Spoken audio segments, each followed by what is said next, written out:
Restoration of Eden's Sabbath. The entire Bible is filled with the stories of Jesus.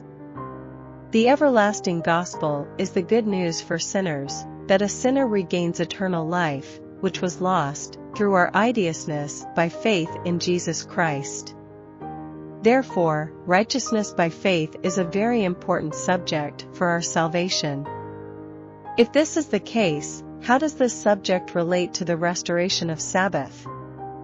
In the first chapter of Genesis, God completed the work of creation and set aside the seventh day as the Sabbath, a day of rest, to remind us that He is the master of life and of all creation. Thus, the heavens and the earth, and all the host of them, were finished. 2. And on the seventh day God ended His work which He had done, and He rested on the seventh day from all His work which He had done. 3. Then God blessed the seventh day, and sanctified it, because in it He rested from all His work which God had created and made. Genesis 2 verses 1-3. The first Sabbath in the Garden of Eden, before the fall of man, was established as the memorial of creation and redemption. It was a sign between the Creator and His creation, a symbol of an everlasting righteous relationship. This Sabbath is Saturday, the seventh day of the week. This Sabbath is the eternal sign of true worship and righteousness by faith that will last throughout eternity between the Creator and His creation. Man can live only by receiving life-giving power from the Creator. It is likened to the relationship that Jesus talked about in John 15 verse 5, I am the vine, you are the branches. If you remain in me and I in you, you will bear much fruit, apart from me you can do nothing.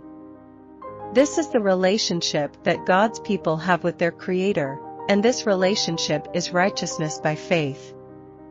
Even before the fall of man, righteousness by faith existed between the Creator and mankind.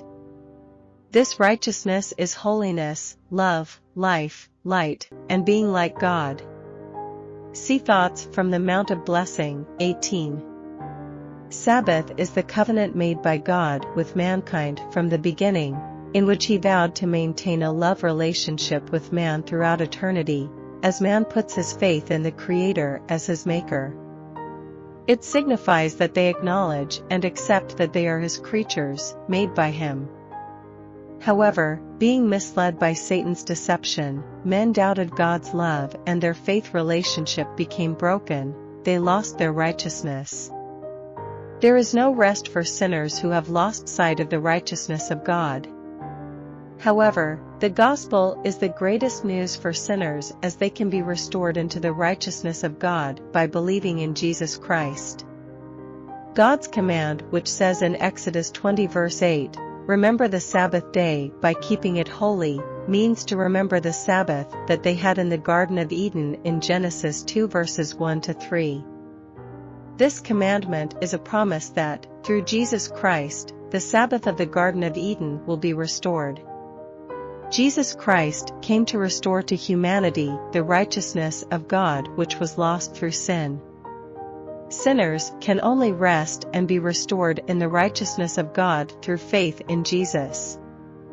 In Old Testament times, people possessed this righteousness by believing in the Messiah to come, and in New Testament times, we are to possess this righteousness by faith in Jesus Christ, the Messiah who has come.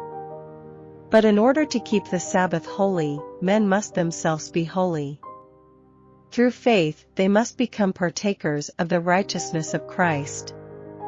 As the Jews departed from God, and failed to make the righteousness of Christ their own by faith, the Sabbath lost its significance to them.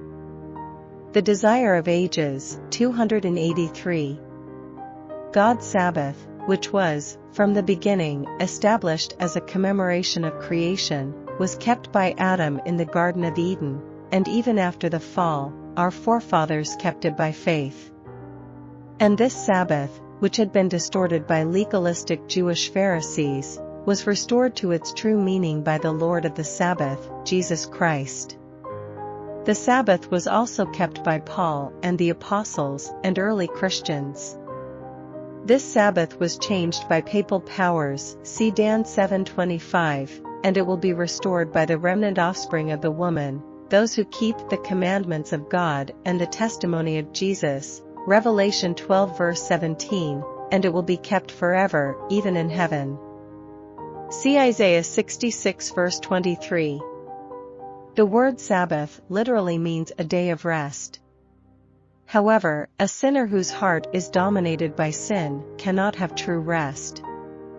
As the Creator, Jesus Christ is the one who instituted the Sabbath. Jesus, wanting to restore the Sabbath which was lost through sin, invites us by saying, "Come to me, all you who are weary and burdened, and I will give you rest.